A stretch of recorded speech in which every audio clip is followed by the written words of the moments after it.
One day. Oh, look at him. He's a little late, but he started.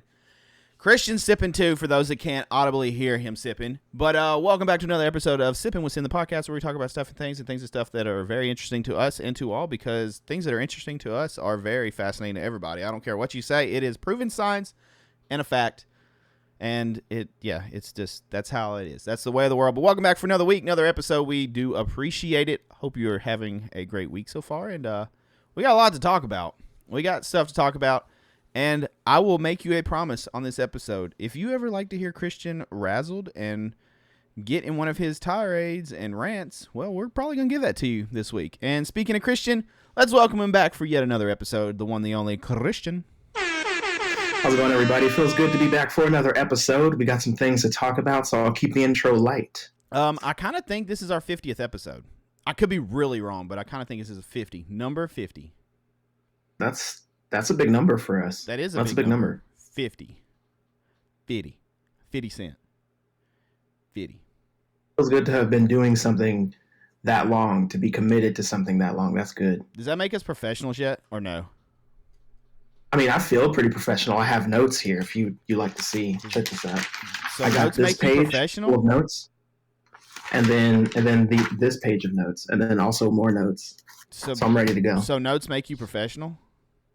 I mean, I think that if you stay organized, then you at least have the air of professionalism. So, ergo, yes, you are professional if you have notes. Okay, all right, and we'll trust what you say on that. Hopefully that's right. But we're gonna start with what we've been watching, reading, listening to, and playing, like we do every episode. So if you're new here, that's how we like to start the episodes. If you're not new here, you know the drill. I know Christian probably has a bunch, and I already kind of have a feeling on what some of it is, and I kind of want to piss him off before we get going in the episode, because it's fun to yank his chain, if you will. Yeah, you like to get him. We need a Christian rant counter, because I wonder how many times I can get him going. That should be a goal for an episode. It's just how many times can I rile Christian up? But I'll get going first. What I've been into, I have been playing more Dead Space. I'm on, time of recording this, I think I'm on chapter 10. I think there's 12 chapters. And it's been good. I've been enjoying it. We've been recording a Let's Play of it. I've really enjoyed it. I mean, it's Dead Space. Dead Space is a great series. What's your difficulty level on it right now? Just medium or regular or whatever it is. Like, I'm not doing anything too crazy. I'm still dying a lot. I'm dying to dumb shit. Like, I'm turning a corner and I'll just be like, okay, all right, I need to do this. And, like, one of them babies or something will, like, just randomly hit me from across the damn ship. And I'm like, what? You're talking about the little babies that have, like, the three tentacle things that come out. Yeah, I hate those so much, dude. You got the babies, and then you got, like, the little stingray dudes. Those aren't too bad. Yeah. The ones I hate the most? It's the dudes that are in the wall that have the tentacles come out and they shoot, like, a little creature out. Oh, yeah. Don't you have to burn those or something? Do what? Never mind. I was thinking you had to burn them. I think that you don't have to, but when you first meet them is when you get the flamethrower weapon. I think the line gun is what I found that works the best so far, because I've been trying to find everything. I'm like, these little bastards are tough to kill, and they always give me trouble. I've seen them. I remember having to fight the regenerating things, and I remember fucking hating those. You talking about the stasis dudes, the ones that like are real fast, and the dude that regenerates, the hunter? Is that what you're talking about? Yeah. Yeah, he sucks. I also have Dead Space, but I'm trying to finish the game that I'm playing right now, which is Mass Effect 3. And I'm not looking forward to popping in Dead Space and having to get to the hunters. I'm not looking forward to that. Oh, yeah, you are. You're looking forward to it so much. No, but it's a good game, though. I've really, really enjoyed my Dead Space playthrough. It's been fun. And if you're curious about it, it's over on my YouTube channel. Same one that the podcast comes out on every week. But we're doing a Let's Play, the entire playthrough of it. You can see it over on the YouTube channel. It's going up in episodes. So I've been playing that. I've been doing some music stuff. I've been starting to do like music streams where the community requests songs. And let me tell you, that is a diverse selection. I had everything from bagpipes and like Irish folk songs to hip hop to metal to like rock. I mean, I just pretty much everything across the spectrum is what we had, literally, which was dope because I like everything. So It was fun. We had country. I think we had a Luke Combs song at one point requested. A little bit of everything. So I've been doing that. And then I've been watching the missus play Hogwarts Legacy some. It's been out. She's been getting to play it. She's a massive Harry Potter fan. I have not played it personally myself yet, but I've been watching her play. And I asked some of her quick thoughts on it. She said it's very big. There's a lot to do. She keeps getting sidetracked very easy. She said it's what now? It's very big, you know? Yeah. Okay. Harry Potter's very big. What wins on Harry? But she's getting sidetracked. Her only qualm so far is no Quidditch, apparently, is in the game. Yeah, they told us before the game came out that they weren't adding Quidditch because that's a whole nother game in itself, and they didn't have the bandwidth, I guess, to make that work. Yeah. But other than that, like, she's loving it. She sat there picking her house for about an hour, and I told her if she didn't pick a house, I was about to uninstall it or mute the TV because I was so tired. I was tired of hearing the music because I was trying to work on stuff, and that music was just blaring. And I was like, girl, doesn't the sorting hat pick your house for you, and then you can change it? What took her so long? Like, it'll tell you based on your answers, but then you can pick. And she even went a step further and went to, like, pottermore.com or something because you can link your account to that, and you can pick your house and do more. Pick your wand and stuff. I don't know. She full on Harry Potter. What does she end up using? She is a Hufflepuff. Nice. My fiance is also a Hufflepuff, so that's. I'm gonna really tell her funny. that's gonna make her happy because I forget which one she wanted. Maybe it was Gryffindor, but she. Why didn't she just pick Gryffindor if she wanted that? That's what I told her. I was like, look, if you've been fantasizing as long as you've been reading these damn books on what house, just pick the house. It ain't that hard. And she's like, but what if Hufflepuff's whatever? And she ended up being Hufflepuff, and I think she's really happy with it. She loves her comics. Let her know that Hufflepuff is the only house that gets the Azkaban mission. So she'll be happy about that. The what? Hufflepuff is the only house that gets the Azkaban mission. Like, that's the only one that gets to do it. You know what Azkaban is? Oh, you're not a Harry Potter fan, I forgot. I'm not. No, I've never read the books. I've not watched all the movies. No, it's not my thing. Tell her that. She will know what it means, and she will be happy about it. Okay. I'll tell her that she can uninstall the game. No, but seriously, she's raving about it. She thinks it's great. It's dude, I don't even know how many copies at this point it's went through. It's doing very, very well for itself, needless to say. So Hogwarts Legacy, I'll let you know more about it as she plays more because I'm getting my information from her from what I watch, and that's about that. Other than that, I've been watching more Breaking Bad. I think I have like an episode and a half left, and I'll be done with Breaking Bad. Right. And then I think she wants to watch You, and then after that, I think it's the new season of You, and then I think it's probably Peaky Blinders time for me. I might be going into that. It's worth it. I feel like that's the next move. Other than that, I've watched Christian. 2 weeks ago? When did I tell you we were watching Batman the Animated Series? 2 weeks ago. We have watched 109 episodes of Batman the Animated Series. That is every episode in all 3 seasons have been watched of that show. Congratulations. So, we have watched that. And then per Christian, since we finished that, I was like, do I start it over? Because clearly it's a hit with the boy. He loves it. We'll go to another place and he'll do like this little point thing at the TV, and that's Batman. And he means business about Batman. Like, he loves his Batman. And so I asked Christian what would be next, and we have started Batman Beyond. And we are actually like, I think midway through season 2 of that, however many. Good job. Yeah, so we're getting through it. I have a couple thoughts. One, Kevin Conroy is forever and always. I mean, there was no question, but his voice as Batman is, it's just perfect. It makes me happy. I love it. And the fact Batman Beyond got huge points for me with the fact that old Bruce Wayne is still Kevin Conroy. That alone helped that show tremendously for me. Now, why in the Sam hell did we have to get some random person to be Batman? What do you mean by that? You mean why is Terry Batman? Yes, why? So Terry is nowhere else, but then all of a sudden he's now Batman. Why? Why couldn't we just bring Dick or anybody else and let them take the mantle?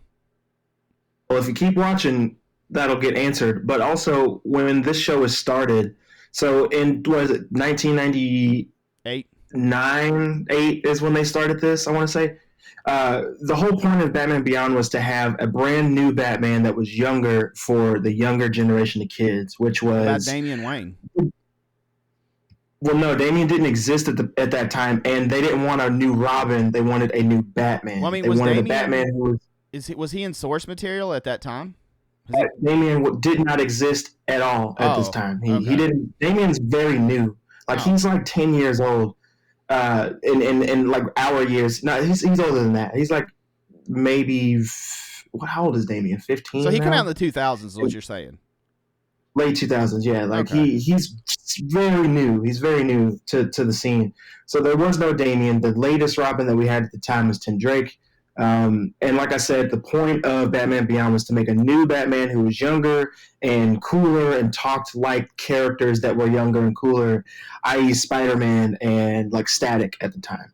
I also see a lot of similarities between Batman Beyond and Spider-Man Unlimited. Is that what I'm thinking of?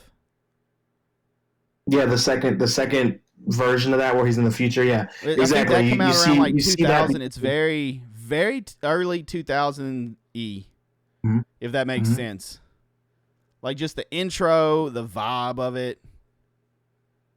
But I will say, so Batman Beyond, the art style is very similar to the animated series, which I like for the most part. The suit's cool. It is weird with no cape, but it is cool. I do like that. They talk about that as well in Batman Beyond Return of the Joker as well. That's another thing you should totally watch. I'm sure we will. We're going through it. I don't know what we're going to watch after Beyond ends. We may go back to the animated series. I don't know. Or do Brave and the Bold. I don't know. I don't really know. I think you just sent me like a list, like a tier list. Yeah, there's plenty of animated movies that you can go through, like Mask of the Phantasm, Sub-Zero, show-wise, though. Return of the Joker. There's plenty of that. But also, you need to, if he is enjoying Batman that much, then he'll like Justice League and Justice League Unlimited as well. Like both of those are great. Batman's in almost every episode. Told me, I don't give a damn about Superman. I have his own mouth. I mean, the Superman animated series is actually pretty good, and it's on HBO Max as well, and it's short. It's not nearly as long as you think it is, so it's easy to run through. But if he's a huge Batman fan and he wants to keep it, you want to keep it in that realm of just Batman, then maybe going into Superman would be a bit of a shock for him. I don't know. Maybe I'm wrong. We'll see. But anyway, like I said, Batman Beyond exists because they wanted a younger Batman. They wanted it to be more like Spider-Man. They wanted it to be in the future. So that's why Terry McGinnis is him. And if you keep watching, you'll figure out more the voice of about Terry why it needed to be Terry. From Boy Meets World, too. He's the Wilford Eric, Dill, I think's his name. Mm-hmm. Boy Meets World is the character name. Wilford Dill is the actor. Yeah. But yeah. So Batman Beyond out of the way now. Batman the Animated Series. So I asked you already. It's kind of weird. Season 3, they start doing some weird shit. Season 2 is Batman and Robin, The Adventures of Batman and Robin or something like that. Whole different intro. Whatever. You have more Robin time. Season 3, they completely changed some character models. Not necessarily for the better on all of them. Like, it's kind of weird. Batman they changed also the character models for everybody, I'm pretty sure. Do what? They changed the character models for everyone. It's a whole different look of the show. I'm trying to think. Harley's the same, I think. I think Harley's pretty similar. I think her eyes are different, but everything else is the same. Who is it? Catwoman looked like really pasty. I don't know. There was just a bunch of changes. Yeah, if you notice when Catwoman's mask is on, like when she has her Catwoman outfit, she's like pale, like white. But when she takes her mask off, she has regular skin tone again. It's insane. So, are you ready for me to irritate you already? Go for it. Why is Tim Drake your favorite Robin? Because he's the best Robin. He's my favorite Robin because for a couple of reasons. Dick One, Grayson, he's the best one. Robin. Two, he was our Robin. Like, he was Robin when we were the age of reading the comics, watching the shows. That's the Robin that we got. And then 3, he is... You realize when I was the age of watching Batman the Animated Series, Dick Grayson was still Robin. That's my Robin. What do you mean? Dick Grayson was not Robin when you were looking at Batman stuff. He was just the Robin that everybody talked about.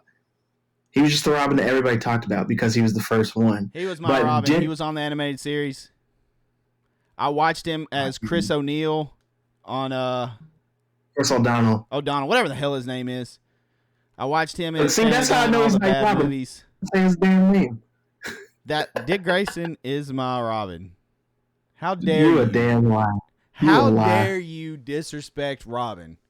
And not only that, we watched this boy grow up to become a man and become Nightwing. You ain't watched him grow up to be a damn thing. You ain't shit on the mic, bro. You lying. Do what? So you ain't shit on the mic. You're lying. How dare you disrespect old Richard Grayson? Dude. Saying, damn, Tim Drake is your Robin. Tim Drake is the best Robin. You're just going to shit on Jason Todd. Shit on Dick Grayson. Jason Todd. Look. Dick Grayson was a fantastic Robin, but he's a much better Nightwing, and he was a damn good Batman. Jason Todd, shitty Robin, a great Red Hood. Tim Drake, fantastic, the best Robin. Damian Wayne, annoying as fuck. He's just now being fun to read. Like, Damian Wayne wasn't fun to read until 4 years ago. And he's been out for 15 years at this point. Like, he just now became a fun character to read.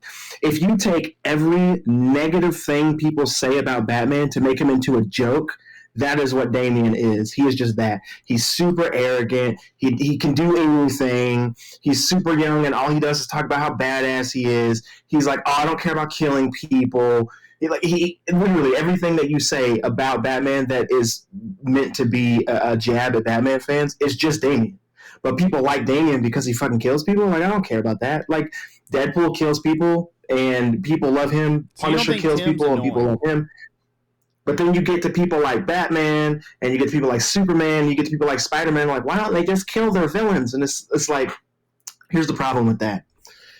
People will take a steamy dump on Batman for not killing the Joker. It's the only thing. But nobody complains when Spider-Man doesn't just fucking punch a hole through Norman Osborn. Nobody says a word that Spider-Man doesn't just straight up put a spider web on somebody and just fucking garrote him. Like, nobody cares about that. Take Superman for an example. Superman doesn't kill his villains either. As soon as Superman kills, oh my God, it's not my Superman. That's not Christopher Reeve. Nope. I don't like it. It's stupid.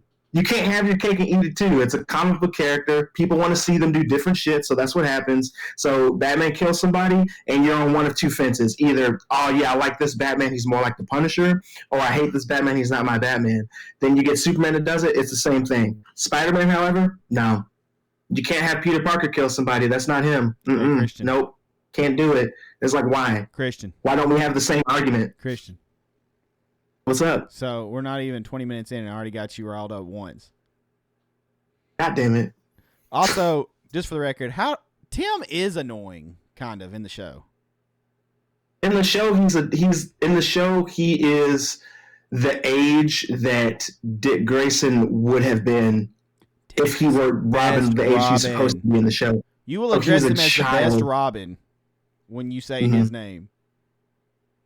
Tim Drake is the I will die on the hill. He's the best one. Old Richard Grayson, you will address him as the best Robin. When I talk about old Dick, he's Nightwing or Batman. I'll accept either one. I'll accept either one. So, okay, getting back on topic. Season 3 is darker. Season 3 is much darker than the previous seasons, but I dug it. Like, there's some shit that goes down in that show, and I was like, okay. Did you notice that Scarecrow's design is different, and he has a noose around his neck now? Dude, the whole thing is darker though. There's some stuff going down. And I was like, okay, like But it was good. Batman Animated Series is such a good show. I really do like it. There's a lot of really good stories. There's a lot of villains that I did not like. I don't know. And I was just like, I don't know who the hell that is. I also don't remember anything about Harvey Dent and being the judge as another, like, personality. I was like, I mean, it makes sense with the personalities with him, but I was like, damn, I didn't know that was a thing. But enough about that. I could piss Christian off all day with that stuff because it's fun. All right, so we already got him once. But yeah, that's going to be about all I've got for what I've been into. Christian, what have you been into? I'm going to be honest. I haven't been into much. I've been playing a lot of Mass Effect 3 and just taking my time doing as much as I possibly can with that game. I'm having a lot of fun with it. I'm dreading the end because I remember getting to the end and not liking it. I don't remember all of it because it's been a while since I played. But like I said, I'm taking my time. Aside from that, I haven't been watching a whole lot of stuff because I've just been busy. I've been busy with other shit, so I haven't had a lot of time to just sit down and watch anything. There's plenty of things that I want to watch. There's a couple of things that I still want to read that I have, but I just haven't had the time. But with that said, there is a lot. Well, not a lot, but a bit of news I could get into. Before you do your news, down. If you're going into news, I have something saved just for you before we go on your other tirades. I'm curious your initial thoughts. This will be your first time hearing it. All right, so it has been reported that God of War's Ragnarok narrative director revealed in a recent interview that Kratos was okay. Spoilers. Also, if you haven't beat God of War, I don't know. Don't be like me slacking. Fast forward literally like 2 minutes. All right, and go. It revealed that Kratos was going to be killed early in the game by Thor in the original draft of the game's script, though eventually he would get pulled out of hell by Atreus after a 20-year time skip. What do you think about that? I actually did know that. I thought that you found something else, so I apologize. Don't lie. You didn't know that. I did know that. I read that whole article yesterday or 2 days ago, one of the two. Because IGN had posted something about it. I went to their website, clicked the link, read the whole thing. Here's the thing. Really quick, I'm really glad that didn't happen for 3 reasons. One, I don't like him being gone for 20 years and then coming back because there's so much for him to catch up on. So, like, are we coming back 20 years into the future and we are Kratos and we have to catch up with all the shit that's happened in 20 years? Like, I don't really like the aspect of that for a game just because we've been following this character for so long. If you're going to kill him, then just kill him and be done. And that leads me into the second thing. If you're going to kill this character off, then kill him off, and he's done. And then we move on to the next God of War, if you will, which would be Atreus or Loki, whatever he would be going by at this time. And then the third reason why I'm glad that didn't happen is because I'm kind of fucking sick of every single story that we run into just being like, oh, a time skip. It's really fun. I'm a huge fan of time skips in stories, but they have to make sense and they have to propel the narrative. And in that instance, I don't think that would necessarily propel the narrative in a positive way. So I'm really glad that they didn't go with that. I'm glad that we got an ending to Kratos' story in the game. And if they decide to move on with Atreus, they don't even have to call that God of War. It could be called whatever they want. And I would play that. But if you name the game God of War, I'm expecting to play as Kratos. I'm expecting to have a story with Kratos. So I'm really, really glad that didn't happen. And I like what they did. It was very beautiful. I got emotional playing that. So like I said, I'm really excited. I'm really happy that we got what we got. Okay. All right. Well, proceed with your news. I just wanted to throw that out, and you didn't know that was a thing. Don't lie. That was your first time hearing it. I did. I read that article. It was a really, it was a good read if you're into that kind of nerdy stuff. So the news I wanted to get into, two things. I'm going to start with Marvel because obviously, I'm going to go into DC. So the Ant-Man 3 Quantumania reviews are out, and people think that it's mid, right? Like that's essentially, in a nutshell, it's mid. It's fine, and that's about what I thought. I didn't think that the movie was going to be fantastic, but what I did think was that Jonathan Majors as Kang was going to be amazing, and that is the consensus across the board. Everybody says Jonathan Majors as Kang is the best part of the movie. They can't wait to see him do more stuff. It was really compelling. The acting was on point. So that's what I wanted to know. But in an interview very recently, Kevin Feige was asked about what it's like to have their second movie for Marvel get a Rotten Tomato. Now, do I agree with this Rotten Tomato for Ant-Man? I haven't seen the movie yet, but I don't agree that it should have a Rotten Tomato. If you're going to give movie Rotten Tomatoes, where the fuck is the third Thor movie? That should have gotten 2 Rotten Tomatoes because that movie was boo-boo shoes. I hated it. Eternals got the first Rotten Tomato, and then this one has the second one. What the Love and Thunder? Oh, Love I and haven't Thunder. even seen that. So it's ass. It's okay. not. It's not good. It's fun. If you want to turn your brain off, just watch a movie with special effects, sure. But if you want some story and some compelling narratives, then no. What's the second Thor called? Dark something. Dark World. Okay. Thor: The Dark World is what it's called. Okay. I don't know. The one where Jane gets infected by some disease and goes to the home of the Dark Elves, and Thor has to go save her, and Thor's mom dies. And is that when he cuts all his hair? No, he cuts his hair in the third one. And so the fourth movie is Boo Boo Shoes then? Yes. You said the third movie is Boo Boo Shoes. That's why I'm confused. Oh, excuse me. The fourth one. Thor Love and Thunder. Third is where he fights Hulk, right? He cuts his hair. Mm-hmm. Okay. All right. Mm-hmm. I'm on board now. Now I'm following where you're at. Okay. The newest one where Chick's back is what you're talking about. Is awful. Mm-hmm. Yeah. I haven't seen that one. It wasn't bad because she was in it. It was bad because the script was terrible and they didn't care. That villain was not good. Oh, that's Christian Bale was in that wasted. Christian Bale's wasted in that movie. But he's in it, though. He is in it. Yeah. He shouldn't. I know what you're talking about. Follow him. But he's in it. Anyway, so the whole point of bringing up that was to say that to swerve the question he was asked about what it's like to have Marvel go downhill, he started to tell us what was coming. So I wanted to talk about what was coming, what news he leaked in order to dodge a question about how Marvel is just mid to bad now. And he let us know that, well, let me talk about what's coming instead of why this movie isn't good. He let us know that Emma Corrin is cast in Deadpool 3. She's most likely going to be the main villain. And it's not confirmed yet, but I think she's going to be playing Danger in that movie. If you don't know who Danger is, honestly, look her up. I don't want to get into it too much right now because it'll make this spiel that I'm going on way too long. But in a nutshell, she's kind of like the Danger Room from the X-Men come to life in a body. So that's essentially what it is. And then we also got the news that Tom Holland is for sure going to be in Spider-Man. They are writing the script for that movie right now. So that's 4? Exciting news, especially if you're excited for Spider-Man stuff. Sorry, what was that? Spider-Man 4? Mm-hmm. Okay. Yeah, it doesn't have its official title yet. Right now it's just Spider-Man 4.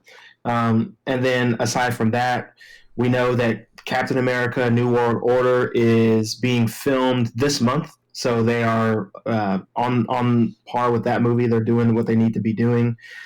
And they're going to introduce adamantium, the metal that is in Wolverine, the thing that his claws are made out of. We're getting that in this film. They're introducing that. And also, the Red Hulk is supposed to be the president in this movie, played by Harrison Ford, because William Hurt unfortunately passed away. So he was recast. So we do know that. And I thought that was just really, really funny because Kevin Feige dropped all of this just to distract us from Ant-Man not getting rave reviews. So that is the Marvel news that I have. I'm excited to see what you guys listening and watching think about that. Let us know in the comments, and also you can reach out to us on our personal social medias to let us know what you think. We're always here for that. But now moving on to DC. The Super Bowl was this past Sunday, and with the Super Bowl, we got trailers. And yes, we got the trailer finally for The Flash. How many times have I watched the trailer for The Flash? A lot. I've watched that trailer so many fucking times. Like I literally took a bathroom break and just watched the trailer like 4 times, just so I could absorb everything. And I absorbed a lot from the trailer. I got a lot from it. I still don't know exactly what they're gonna do in this film. I don't want to know exactly what they're gonna do because I want to be surprised. But to say the least, I was surprised by this trailer. I really liked it. If you are like me and you are a fan of Batman and Michael Keaton was your Batman growing up, then you couldn't not be excited by this fucking trailer. Seeing him in the cape and cowl again, not able to move his neck. I don't give a damn. I just wanted it, and I got it. Go ahead. What's your question? Who was Michael Keaton's Robin? Michael Keaton didn't have a Robin. Okay, but who was your Robin growing up that was in that universe? I'm sorry, what? Who was the Robin in that universe growing up? He didn't have one. There was a Robin. In that universe. Well, they wrote Robin in a script for Marlon Wayans, but that never came through. In that universe, following after Batman Returns and all, once you keep going, there is a Robin that follows along that train of the Batman movies. Who was it? Mm-hmm. Well, those Batman movies didn't have one. Don't you're talking deflect, about Val don't Kilmer, be deflecting. This ain't no damn Marvel press conference. Who was the Robin in that universe? In which universe? You mean the Val Kilmer universe? Was it Tim Drake? Because I think not. I think it was Dick motherfucking Grayson. And look what happened. They made him a grown-ass man, and it wasn't great. The Robin. Oh my God! Get out of here! Get out of here! Somebody cut his mic off. Producers. But there are a couple of things that I wanted to draw attention to with the Flash trailer, because I can talk about it all day, but we have other things to talk about. So I'll keep this simple. I'm assuming to everyone listening and you as well, Sin, everybody watching, that you've all seen the trailer at least once. So if you know in the trailer, when we meet younger Barry from a different timeline, he is wearing yellow. If you guys are fans of The Flash, especially the comics, you will know that The Flash's most iconic villain is the Reverse Flash, and because he is the reverse of the Flash, his costume is yellow and red and yellow. So I thought that was a really nice attention to detail, maybe a red herring, that we got the younger Barry wearing a yellow hoodie, and he has gold earphones in the trailer as well. So I really was paying attention to that. We also heard that there's going to be no Reverse Flash in this movie. Instead, we're going to get what's called Dark Flash. Dark Flash is apparently going to be a version of younger Barry who got twisted up due to the Speed Force and the Kryptonian ship that we see in the movie from Zod. And I believe what happens is, through some kind of explosion and comic book shenanigans, the younger Barry gets all twisted up by what older Barry is trying to do to the timeline and morphs to the Kryptonian ship, I want to say. And there's concept art out there with Dark Flash, if you want to call it, and that's what it kind of looks like. I don't have the image here with me, but you can Google that, no problem. Like it's now. And then, like I said, Dark Flash's suit seems to be made out of pieces of Zod's suit that have formed to his body. And also, if you watch the TV spot, not the trailer, but the TV spot for The Flash, you get different footage. And in that footage, you get Sasha Kai's Supergirl screaming at who I'm assuming to be Barry, our Barry that we've been following. And she's screaming, "What did you do?" And then after that, she lasers a character, or tries to laser a character. And I think she's yelling at him because he's done something to fudge up the timeline even more. But we'll see. We'll see what happens. I'm really excited about that. I can't wait. Seeing Michael Keaton again as Batman is going to be great. I'll tell you, one of the things I'm most excited for about Michael Keaton being Batman again is the fucking merchandise. I can't wait to buy everything Michael Keaton Batman again. I can't wait. So as soon as it's available, I'm fucking all in. For my birthday, that's what I want. For Christmas this coming year, that's what I want. Like, all of the holidays, I want all of the Batman stuff. So just to keep that in mind. But that is the news that I have. Now that that's over, we can kind of get to what we are here to talk about, which is the main thing, and I'll let you lead us into that, Sin, if you're ready. Main thing we're here to talk about is Dick Grayson is forever and always our number one Robin in our hearts. So you rather Dick Grayson be Robin than Nightwing? Is what you're saying? No, he's Nightwing now. He grew out of Robin, but he was the best Robin. And That's what I thought. That's what I thought. That's what I thought. That's what I thought. He had to pass it down. Hey, Nightwing's suit goes hard in the animated series too. I can't lie. He also has a mullet for some reason. Hey, get up off his mullet. Don't judge him. Tim Drake's got this wannabe faux hawk thing going on. I don't know what's up with his hair. He just got regular, non-anime specific kid hair. Yeah, okay. But Dick Grayson, when he becomes Nightwing, that's a full-on mullet, my dude. He's rocking it too. He lets you know he's business in the front, party in the back, baby. Party in the back. All right, what we're here to talk about. Latest episode of The Last of Us. Before we get into it, one thing I didn't mention that I've been doing this past week, and I kind of waited and saved it, was I have started playing The Last of Us again from the beginning. Nice. And I will say, playing through it makes me want to watch the show from episode 1 again. One thing I have noticed, I'm going so slow through this game. A lot of it has to do with the boy and him constantly getting in everything. But the other thing is I am literally looking at everything. Like, I am absorbing everything I feel like in the world, because I just am like trying to find all these little details I can.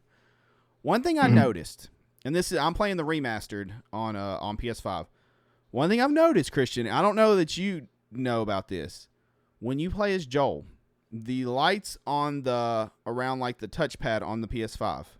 You know how when you're playing like certain games, it'll be red if you're almost dead and yellow and all that. And like, I think it's yellow by default, like usually when it lights up, or maybe it's white. I don't remember, or blue. Do you know what color? That's a lot of colors. Yeah, whatever. Whenever you're playing as Joel, when you take control of Joel, you are green. The thing lights up green. When you take control of Sarah, it lights up purple. So I'm really curious when I take control of Ellie if it's purple. Remember that? Remember I was telling you. No, I know. This goes into your theory of anything purple is someone Joel loves. And when I saw that, I was like, damn, I wonder like if they've done this on purpose, or if it's complete coincidence that Sarah was purple on the controller. I'll let you guys know when we get to Ellie, because now I'm really curious. I'm like paying attention to all that stuff.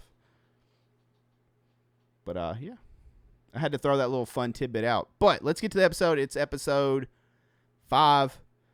There are some changes. We'll talk about them when Christian's going through the breakdown. Another great episode, in my opinion. You meet Henry and Sam, and Henry and Sam did not disappoint. It's pretty similar to the source material. There are changes, but they follow it pretty identical. We also get to see a bloater for the first time, which was sick, and a lot of infected. Another thing I thought was cool, there are moments in this episode that very, very, very much mirror the game. Joel sniping, Ellie running around doing Ellie shit, Ellie stabbing infected in the neck. Like, there's a lot of stuff that is very similar to the game that I really, really appreciated. Even down to symbolism of the bridge in which they're trying to get out of the city. Although they're not in Pittsburgh, they're in Kansas City. Pittsburgh, there's a bridge, I think it's a yellow or gold bridge, that is pretty much like your focal point throughout that whole area to try to get to. And so them using that bridge in the background, I thought was cool. And even Joel looking at it like once, like that's the escape that way, is cool. But I'm gonna let Christian start with the breakdown. I'm honestly, I was impressed about the purple light thing. I'm still hung up on that because I was like, damn, I hope that is a thing like throughout the playthrough. But yeah, all right, episode 5, Christian, let's get it. All right. Episode 5, Survive and Endure. I'm sorry, Endure and Survive is the name of the episode. And I'm going to try to run through this. It's a lot of information. I don't want us to run too low on time like we normally do. But the episode begins 10 days before the events of the last episode. And that's when we see that Fedra is attacked and kind of driven out of the city. Well, not really driven out. They got straight murdered, bro. The people of this resistance, led by Kathleen, fucked shit up. That's exactly what they did, and it was brutal as shit. Way more than I expected it to be. Like in the game, you see images of people like hanging from trees and shit, which is pretty dark material. So I expected to see some of that, but no, you see them getting completely fucked. Is the best way I could describe that without going into down too a much street detail. with like a bunch of knives, like they just stabbed Caesar or something. Yeah. Like a bunch of knives sticking out of it. Yeah, it's pretty rough. Public beatings, lynchings, etc., all based off of the hunters in the game for sure. We see that Henry and his little brother Sam are on the run. In the game, Sam is 13, not 8, and he's also not deaf in the That's game. That's a big change. He's not hard of hearing whatsoever, but in the show he is deaf, and they both use sign language to communicate, which is great because sign language isn't noisy, but because Sam can't hear, he could easily do things like step on glass and alert infected or other people of their presence. So we'll see that happening later on in the show. Kathleen scares the shit out of a bunch of Fedra collaborators. And she's scaring them because they ratted out their neighbors, you know what I mean, for perks and medicines and rations for food and whatnot. And she tells them that if they give up Henry, they'll go on trial, they'll do some time, and then they'll be released. She's a fucking lying bitch, because right after that, she tells her people in secret to kill them and burn the bodies because it's easier, which is pretty brutal. I don't really buy it from this character, but it's brutal nonetheless. And I like seeing how much of a piece of shit she is, like right off the bat. That lets you know what we're getting into for the rest of the episode. Anyway, we see these burning bodies in piles in the last episode, in episode 4, I think, when they were driving through the city before they got attacked. We saw these piles of bodies. They made sure to show us that as the audience. So now you know what that came from and how long ago it was, or how recent, that happened. So I liked seeing that. We also see that Henry and Sam are with the doctor from the last episode up in an attic that's in a safe house he's hiding out in. And in order to keep Sam from being scared, Henry kind of tells him that he's not afraid, and he gives him his, handy-dandy bag of crayons to color all over the walls and make pictures of Super Sam, the character that he draws to fight Fedra, which is all very sweet and endearing, and it's obviously set up to make you feel really bad if anything happens to this character. Hint, hint, wink, wink is what's going on with that. 10 days later, they run out of food, and they're not really safe anymore. The doctor has been missing for 24 hours, but we already know what happened to the doctor, because if you watch the last episode, Kathleen shot the fuck out of him, so he's gone. And they're going to have to go back on the run to find a safe place to hide until they can get out of the city. And once they're doing that, that's when they hear and then see... Well, Henry hears and sees Joel and Ellie versus the rebels that we saw at the laundromat in the last episode. And we see the final moments of that last episode, and then we're caught up because they kind of follow them into their new spot when they go into the building in the last episode, and then wake them up by pretty much scaring the shit out of them with a gun. But we know, as the audience now, that the guns that they are holding on Ellie and Joel are empty. But Ellie and Joel don't know that, and they don't want to get shot in the face, so they're cooperating. So I thought that was a really good touch. I really like seeing that, and then we kind of know what kind of characters we're dealing with if you haven't seen or played the game. Notice that Joel was sleeping on his good ear, and that's why he couldn't hear anything that was going on. I don't know if you caught that or not, Sin. Yes. But I totally did. Joel and Henry... meeting up is different in the game. When they meet up in the game, it's like a straight fight. In this, it's a little more subdued. But I actually prefer this version because it is, like I said, specifically designed to make you feel feelings. And damn the writers for making me feel feelings, you sons of bitches. How dare you? They share food with Sam and Henry, and then they get to the top floor. Henry catches Joel up on what's happened in Kansas City, which he aptly renames Killer City. I don't know if you caught that. But 20 years of murder and torture will push people to do unspeakable things, essentially what we've gotten from the information given to Joel by Henry. And then he tells Joel that he was a collaborator, to which Joel gets pissed off and says he doesn't want to work with a rat because, if you guys remember, Joel has expressed that collaborators are the worst because he's lost a lot of friends in the past due to people collaborating with Fedra. But if you remember, Joel is a fucking hypocrite because in the very first episode, we see that he's also a collaborator with Fedra because he's selling the dude drugs to, sneak in and out of the city and all that kind of shit. So Joel's doing the same thing everybody else is doing, but shit typically doesn't affect other people until it does. And we see that with Joel's character. And I do like that we get that Joel's not a perfect character, but he is pretty well-rounded in the world like this. So I do like seeing that. They need each other, essentially. Back to get back to the premise, they need each other, and Henry tells Joel his escape plan, which is not foolproof. We'll see. Sam and Ellie become fast friends, and Sam communicates with her with the fucking Woody the Woodpecker magic slate. I don't know if you remember those, but that was a toy that used to come out, and it's essentially just like it's like a dry erase board almost that has a little clear piece of, I don't remember what that material is called, but you write on it with like with a pencil or whatever, and whatever you write you can see, but if you pull it up and push it back down, everything's erased. Pencil thing that like pulls the stuff or something.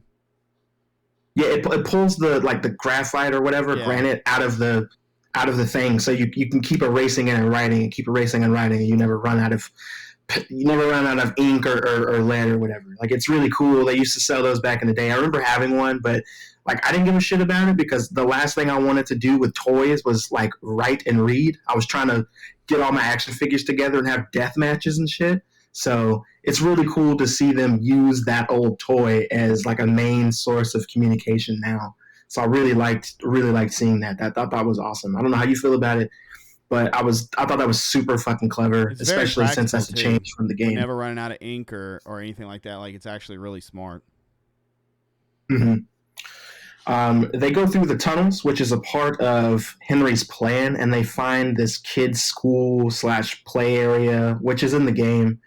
And then Joel mentions that they see this board that has a bunch of rules on it. And Ellie asks, what happened to all the people who clearly used to live there. And Joel says that they probably didn't follow the rules and all got infected, which to which I thought was crazy because we'll see later that's exactly what the fuck happened. Like I said, that's from the game as well. It's in a different part of the game, but it's definitely in there, and the room looks verbatim like it looked in the game. So I thought that was really cool, and I'm sure that you caught that as well. I thought that was awesome. Even the only thing, go ahead. Even down to them playing like kicking a goal and stuff Soccer. like that with the goal thing. Did you catch the picture of Ish? I did catch the picture of Ish, and I had to really think because I didn't read every single letter in the game, but I know that Ish was in the letters for the game, but I didn't read all of the stuff with him, so I don't want to lie and tell you things wrong. I do remember from a couple of the letters I read that Ish started his own community, and that's the community they live in. Yes. But I don't know what happened to Ish because I didn't read all the letters. I was literally fighting for my fucking life in that part of the game because there's so many clickers that you have to get through. So I didn't read all the letters because my heart was pumping like I couldn't do it. So Ish I had to was pee like every 30 fisherman seconds. That's pretty much his community down there, and it's also a play off of Ishmael from Moby Dick. Obviously, fisherman. That's right. That's right. Same kind of like concept there.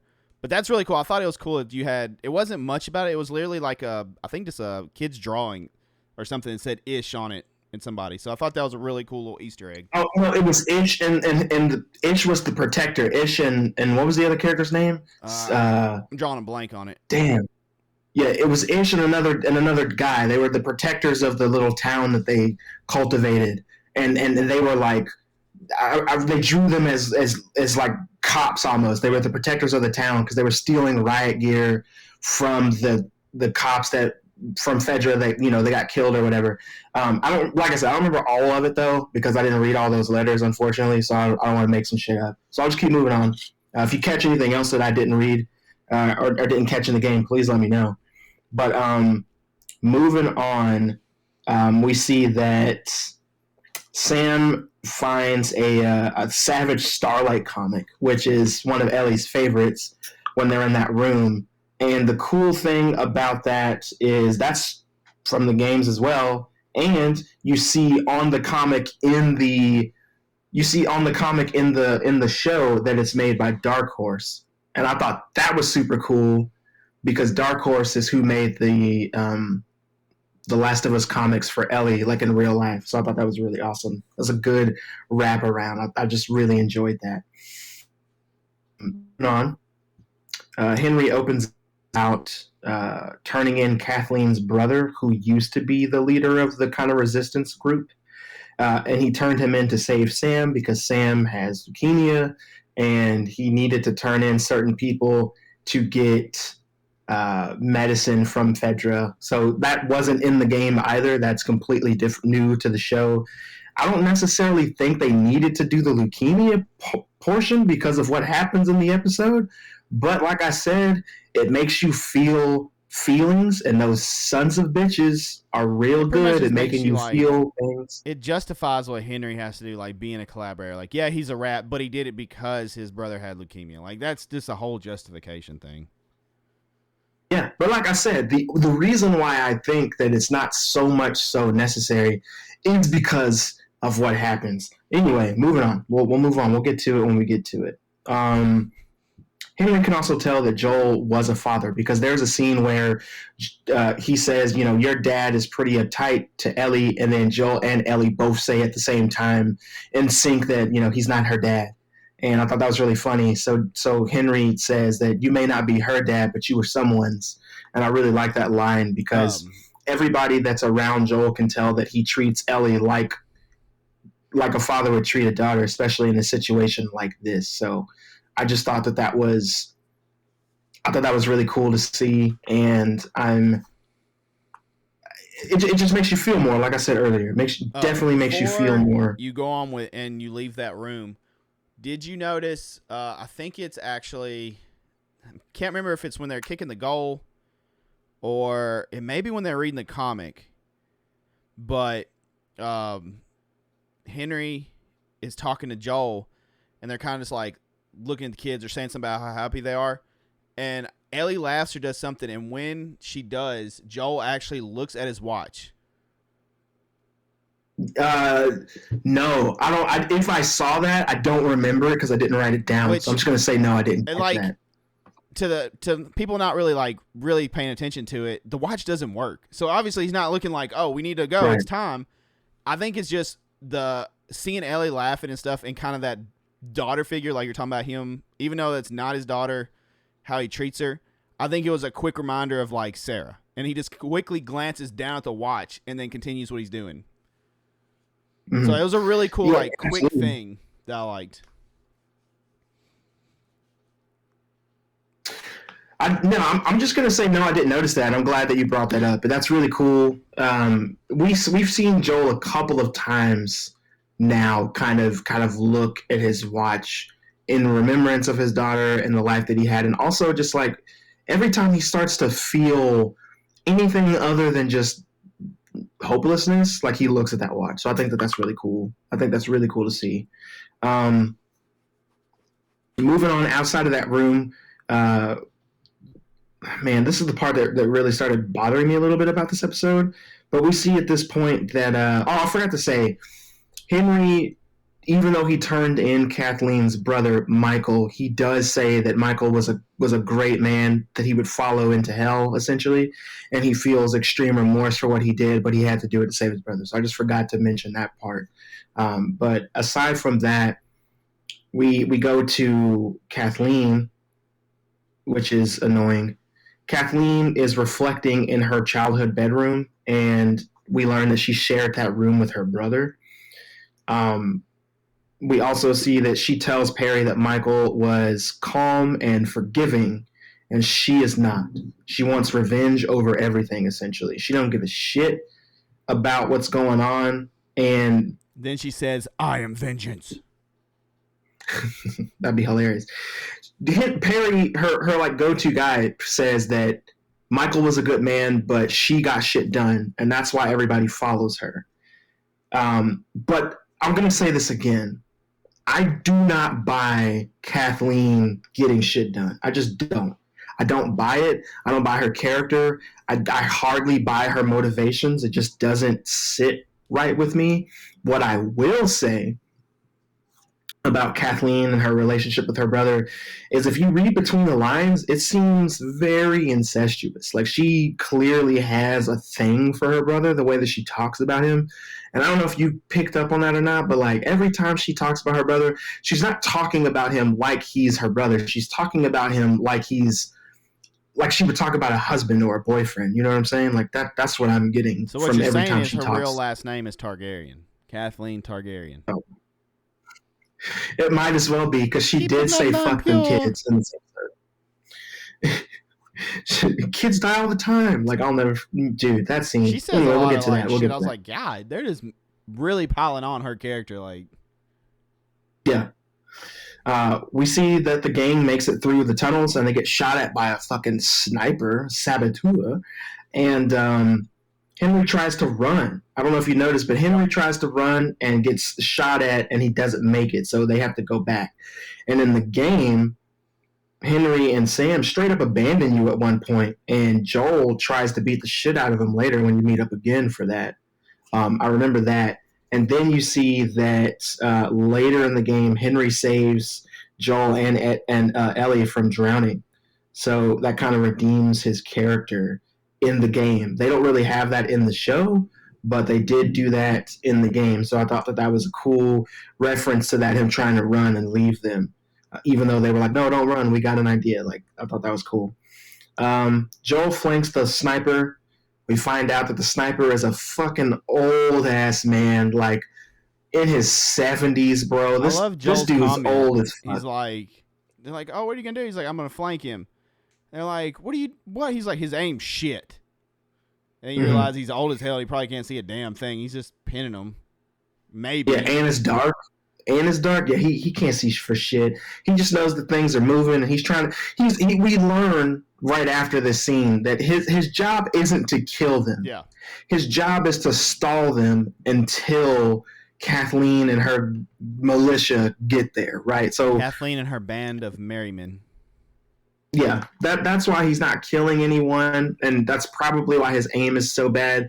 You could also say that maybe it's just because he's so old. Who knows? I'm gonna go with he's old too. Right. Anyway, in the game, it's a younger guy that's sniping at them. So I thought that was a fun rendition, and also we see Joel pretty much plead with this guy. He's like, "Look, put the gun down. Let my friends get up here. Nobody has to die." And the old man says, "Fuck it," and tries to shoot Joel anyway, so he gets capped. But I thought that was a good change. We're slowly seeing how Joel is trying to become a better person. So I did really like that. On we see that after that we've learned that through a walkie-talkie, Kathleen's on her way.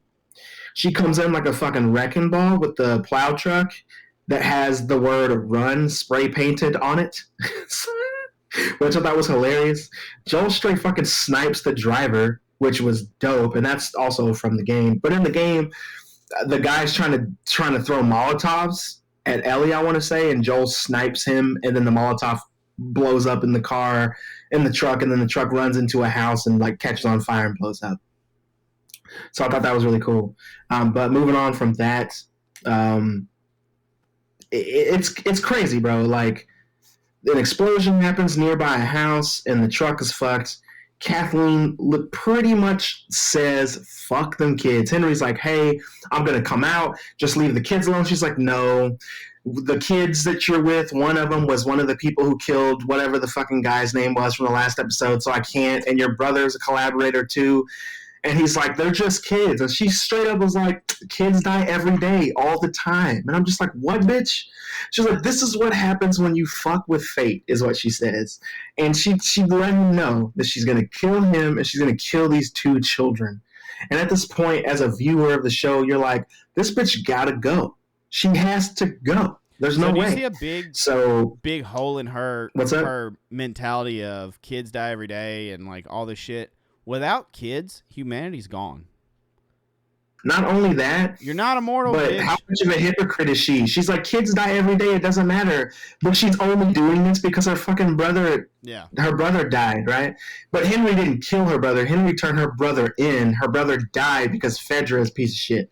But it's just crazy to see how, you know, people in this world and in real life will do anything for their own to get over. And yeah, their own agenda to get over, to get back at people. Like, it doesn't matter. Like, they have to do what they have to do. It's crazy to see that. But the truck starts to sink into the ground, and then hundreds of infected come out and start attacking everybody. Then a fucking bloater shows up, and he looks fucking sick. The bloater looks amazing. The CGI on him was great. I don't know how much of that was practical. I think most of the bloater was practical, and then they enhanced it with CG because it was dark in the show. But, like, dog, it looked fucking great. He doesn't, like, throw spores at you like he does in the game because spores aren't a part of the show like they are in the game, which makes perfect sense to me. But I loved it. Either way, we see that Perry gets the bloater kill from the game. Yep. In the game, if you get too close to the bloater, he just starts to, like, he puts his, like, fingers in your mouth and starts to rip your mouth open. He does that to Perry, kills him on the fucking spot. It's sick. Joel snipes all the infected around Ellie so she can get away. She runs into a car, but she gets followed by a small child clicker. And if you look really close at the child clicker that's in the car with her, she has a Blue's Clues shirt on, dude. So that made me sad because that's obviously one of the kids that probably lived in the tunnels where Ellie and everybody were just before this part of the episode happened. So she has a Blue's Clues shirt on. And then she gets out of the car right on time and leaves the kid in there, the clicker kid. And then she goes to save Henry and Sam. And then right after this, she knifes 2 clickers just like she does in the game, which is awesome. Joel snipes a bunch of stuff to, you know, keep them alive. I don't know how much ammo this guy has, but he's making it count. And then we see that right before they get away, they are stopped by Kathleen, who starts to make a speech or whatever and tells them that they're all going to die. Then the clicker kid shows up and, dude, the clicker kid absolutely fucks Kathleen, dude. Just starts beating the dog shit out of her, ripping her apart. It's fantastic. I just wish that scene was longer because I fucking hated Kathleen so much and I just wanted her to get it even worse. But whatever. That happened. They all make it. And they get to an abandoned motel, and then Joel officially invites them to come with them. And Henry says that he'll tell Sam in the morning because he wants Sam to get a good night's sleep because he hasn't been sleeping well. So this is when we get the scene of Sam and Ellie bonding even more. And Sam asks Ellie if she's afraid of anything. And just like in the game, she says she's afraid of scorpions. And then she starts to open up. And she says that she's afraid of ending up alone, which makes a lot of sense because of her condition, if you will. And then everybody that she loves ends up dying. So that sucks, just like Joel. And she asks Sam the same question. And he says, if you turn into a monster, is it still you inside? Which cues us to know that Sam was absolutely infected before he was saved by Ellie. And that's also from the game. I think he says stuff a little differently, but it's still in the game. It's just, the dialogue is different, but that part is in the game. Anyway, dude. Then right after that, he shows her that he's infected. He has a leg bite, and if you remember from the first episode, leg bites take between 12 and 24 hours to take effect to turn you. So Ellie doesn't tell the adults like she should have. She just breaks the other rule that Joel tells her not to break, which is to tell people about her condition. So she tries to heal him because she has grown to love this character, rightfully so. Sam's great. So she cuts her hand open and then bleeds into Sam's wound and just like holds his leg wound, which is one. I'm surprised that Ellie doesn't have like some kind of blood disease at this point, but whatever. And she tells him, he asks her to stay awake with him. She says that she promises that she'll stay awake with him.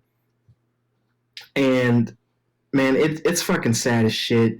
I will say in the game, Sam never did show Ellie his bite, if I remember correctly.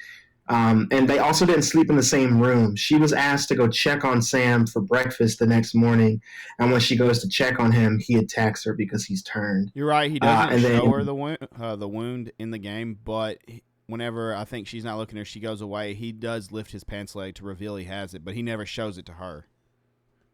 Okay, I don't remember that part, but I do remember that he didn't show her in the game. But yeah, man. Whew. So anyway, in the morning, so this is a really cool detail. I don't know if you caught this, but remember in the morning in the show, she calls his name a couple of times and he never responds. That's because if you remember, Sam's deaf in the show, so that's why he doesn't respond. But as soon as she touches him, he attacks. Because he's still, even though he's infected, he's still deaf. So I thought that was really cool. And I don't know if, like, a lot of people didn't realize that was what was happening. They thought it was just for dramatic effect, but like, no, he couldn't hear her because he can't hear. So that was really dope. He attacks her, and she busts out of the room and trying to keep him from biting her. Joel tries to save her, but Henry grabs the gun first, shoots at Joel's feet, and he's saying, nope. He won't let Joel protect Ellie at this point. And in the game, it's a little different. He says, no, that's my brother. It's a little bit different. But anyway, he's seeing that Sam is trying to, bite at and kill Ellie, and he shoots Sam point blank right in the face and kills him. And then right after that, he has this crazy look on his face. Joel is trying to get the gun from him, and he says, what did I just do? And then puts the gun to his head and straight offs himself. Ellie screams, Joel screams, the screen fades to black. And the next morning, they are burying the bodies, and Ellie leaves his little Woody the Woodpecker notepad behind, and on the pad she has written, I'm sorry, and then tells Joel it's time to go because she's kind of closed her heart to it, if you will, and she's walked on, and Joel follows her. Of Joel, what he was like earlier in the show. Absolutely. I will say in the game, Henry blames Joel for Sam turning, which doesn't make any fucking sense because it's not Joel's fault. But you got to blame somebody, and those are definitely differences from show to game. But I love this episode. It was dark as fuck. It was very sad, but I mean, it worked. And, like I said, I felt feelings that I didn't want to feel. The show was well acted. It was really good to watch. I can't wait to see the next episode. And my thoughts are, it's another banger episode, dude. Like, if I had to rate it, I'd give this a 9.5 out of 10. I love this episode. It was great. Yep. And that's The Last of Us.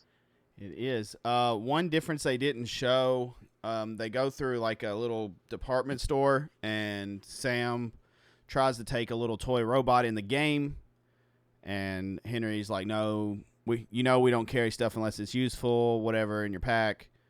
Ellie then steals the robot without anybody knowing and gives it to Sam later, and then after they pass away, she's upset because she didn't get to leave. She meant to leave the robot on Sam's grave instead of the Woody Woodpecker thing. But other than that, though, it was pretty close. There were little changes, but it was pretty close to the game, and it was another great episode. Another emotional episode, which if you haven't learned by now in 5 episodes, get ready, because that's just pretty much, they're going to constantly punch you in the feels, and they're going to tug at those heartstrings. Absolutely. And that's just what the game is known for. That's why it's so good. It's more than just a zombie film. Also, fuck those clickers and the infected. Oh my God, they're fast. Dude, I'd be so screwed. Like, there's no shot. Those things come flying out of there. Yeah, I definitely wouldn't make it. That's confirmed. Would not make it. I think I read somewhere, I think they have a rule on set where they will not say zombie. They will not call them zombies. They call them the infected. Like, rightfully so. Yeah. I mean, they're not, I wouldn't call them zombies either. Like, it's a whole different, I mean, it's kind of the same premise, but it's a whole different kind of beast in a way. Mm-hmm. But yeah, great episode. Can't wait for next week's. Next week's, I believe they're in Wyoming or somewhere close. So I think we get Tommy next week, and that's going to lead into some stuff that will be pretty interesting to see how they do. There's a lot coming up these next couple weeks. A lot they're going to touch on. But that's going to do it for this episode. It's time, though, that we... pass the whiskey. That's right. Pass your whiskeys. Get your drinks. Whiskey! It's time for the last call question. And this week we have On the Inside making yet another return appearance. Man is always up in here with questions, and we appreciate it very much. But yes, we do. This week he's saying, what are some goals each of you have set for 2023? Do you want me to go first? Or you want to go first? Goals for me to continue to create content and be a full-time content creator, to continue to try to hopefully be the best father I can, and support my family doing what I love. And I have some other goals, some other adventures and things I want to do. Hopefully I'll start in 2023, kind of like the podcast finally started in 2022. Some other stuff, some creative outlets, I guess, and things I would like to create around and do. And also just to continue to grow as a person and hopefully, have a good year. Pretty generic answer, I guess. I mean, it makes sense, though. It makes sense. What do you got? For me, I mean, it kind of mirrors what you were saying. I definitely want to continue creating, whether that's podcast episodes, artwork that I do for myself. I want to. Another goal I have is to get married this year. Definitely getting married towards the end of the year. So I want that to go off without a hitch, if you will. Another personal goal of mine is to tone up, man. Like, I'm looking to tone a bit, and I don't want to, become a wholly different person necessarily by toning up. I just definitely want to, I just want to feel a little bit better, move a little bit quicker, if that makes any sense. Drop some of that water weight that I'm retaining. I guess the last personal goal for me would be, I definitely want to. I just want to be a better person tomorrow than I was today, every single day, if that makes sense. But yeah, those are my goals, man. I know one thing. I need to know one thing, though, Christian. Mm-hmm. Have you acknowledged today? Have I acknowledged today? Yeah. Is today something I should know of? Have you acknowledged Dick Grayson as your Robin? No, I haven't. No. Okay. I have acknowledged. What did you Tim name Drake, your son? however. What's up? What's the name of your son? Tim Drake. You a damn lie. Why did you not name him Tim Drake or anything Drake if he's the best Robin? Nah, I named him. My son's name is Grayson. He is named after Dick Grayson, the greatest Nightwing of all time. All right, I'll rest my case, Your Honor. Boom. The greatest Nightwing there will ever live. Okay. Enough harassing Christian. Thank you so much for listening, though. If you made it this far, you are a real one, and we appreciate you. Thank you for the views on YouTube we've been getting. Hope you've been enjoying the video version and the updated for 2023 layout and stuff like that. And having Christian's lovely face on the podcast now, you get to look at him whenever we piss him off, and it's great. It's great to see him stewing and ranting, and you can tell when we push those buttons, more than just the audio of it. But thank you for listening. Continue to share it to friends and rate it 5 stars and pass the word along about the podcast. New episodes come out every Wednesday, 8 a.m. Central Time on Spotify, Apple, Google, Overcast, Anchor.fm, and more. Pretty much everywhere that podcasts are available, you can find it 8 a.m. every Wednesday. Go rate it 5 stars, share it with a friend, all that stuff. Subscribe, follow, all the good things that you can do it to the podcast. The video version comes out on my personal YouTube, youtube.com/IamSinister, every Wednesday, 8 a.m. as well.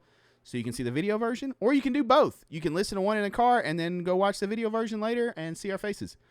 But don't forget, thumbs up the video, subscribe to the channel, all that stuff. We do greatly, greatly appreciate it. You can follow the socials for Sippin' With Sin on Twitter, Instagram, Facebook, and TikTok at Sippin' With Sin, SIPPIN with Sin. And you can follow us there. Don't forget, if you would like to submit your last call question and you'd like to have it featured on an episode, you can join the Gilded server, gilded.gg/sinisterpack in the application put from the podcast. There's a whole section dedicated just to the podcast and the Sippin' With Sin stuff, from episode chat to drinks to last call questions, where you can put it in there, as well as Sinister Tales and other stuff. There's a Christian corner where you can come tell him that Dick Grayson's the best Robin and other things. I wouldn't recommend it. Also, yeah, you can follow us and submit on the social medias your last call question there, DM us there, or just converse with us. Let us know in the comments who's the best Robin. I want to know what everybody says. Everybody's going to side with Christian probably just because I've been antagonizing this whole episode. I know what's going to happen. Or they're going to say like Right. Jason Todd or Damien. They're going to like completely deviate from us just to be difficult. But you can follow me on my socials. Twitter, Instagram at IamSinisterTV. You can find me on live streaming on twitch.tv/IamSinisterTV. You can find me on Facebook at facebook.com/IamSinisterTV and streaming on TikTok at IamSinisterTV. That's where you can find me, Christian Work, and the lovely folks find you. You guys can find me at Venom Inc., all one word, on Instagram and all the socials at Horrorverse Pod. Horrorverse Pod. All right. Well, that's going to do it for this episode. You don't have to go home, but you got to get the hell up out of here. We will see you guys next week with insights on episode 6 of Last of Us and more goodies. Hope you all have a good That's one, right. and see you guys next time. Christian, shut it down.